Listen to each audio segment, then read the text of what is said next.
this is very exciting. Let's listen to the theremin for a minute. You don't get to say those words very often.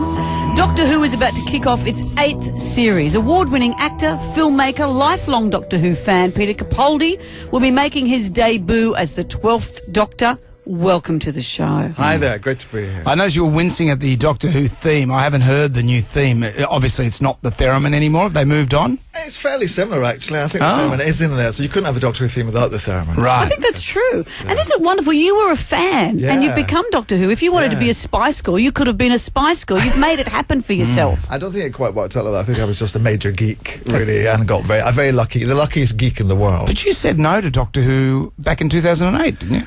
Well, I wasn't offered the role. I was sort of spoken to about it. But at that time, I think that we got the timing slightly wrong. They spoke to me actually about the when Paul McGann became Doctor Who, but I wasn't sure that was the right time to get involved, so I didn't.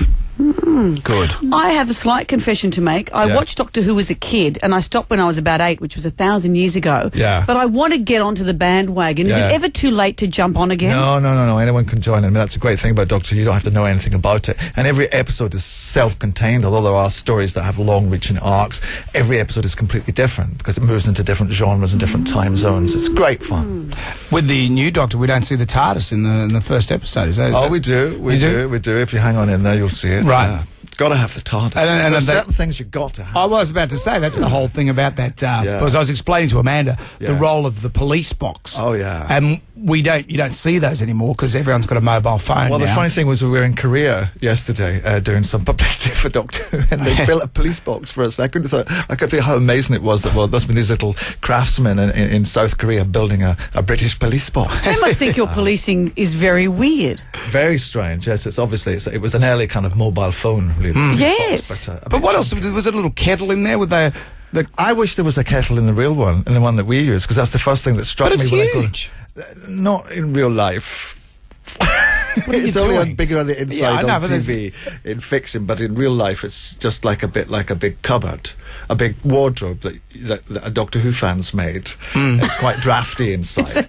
So in future, next season, I'm going to get a kettle and some beverages. Oh, nice! Like a mini bar. Yeah, and a little electric fire, I think, because it's quite cold in January.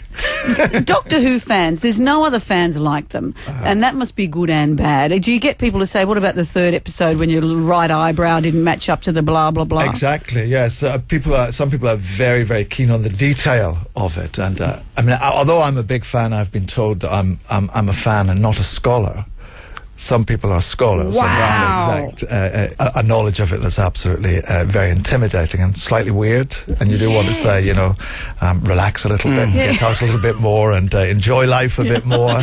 Get some fresh air. But no, they're fabulous fans. It's great. They're so supportive of the show, and it's just such a gas. It's just so full of fun. I mean, every time I meet fans, I'm just struck by what a good thing it is in the world, because the reaction to it is so positive. And it is worldwide. This fandom is worldwide. It is now, and I keep asking the fans what it is they see in it. That sounds like an odd thing to say, but people always ask me, why is it so popular all over the world? I don't know, and I'm fascinated to know what it is, why you can be met by a mob of screaming fans in South Korea for being in Doctor Who. It's I don't know what it is about it, but it's certainly got something compulsive in it. It may just be men dressed up in rubber suits being monsters. Yeah. Doesn't get more attractive. And ginormous scarves. We learned Tom Baker's scarf on the one all those years ago wasn't meant to be that long. The costume designer gave the sewer woman a few balls of yarn, meaning pick something from those balls of yarn. And she's just gone bang and made a ginormous scarf out of it. Yeah, she never stopped. She never stopped. And like, no one really saw this. There was one episode, I don't know if you're familiar with it, but there was one episode where Tom Baker, the scarf brought him unstuck. I really must congratulate you, Mr. Scarman. On what? Inventing the radio telescope 40 years earlier. That, sir, is a Marconi scope. Its purpose is to receive radio emissions from the stars. How could you possibly know that? Well, you see, Mr. Scarman, I have the advantage of being slightly ahead of you. Sometimes behind you...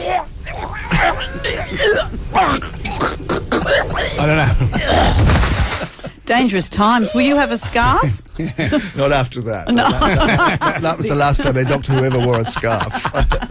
Doctor Who, Deep Breath, 7:40 Sunday, the 24th of August on ABC One. Peter Capaldi, thank you for joining us. You're welcome. Pleasure.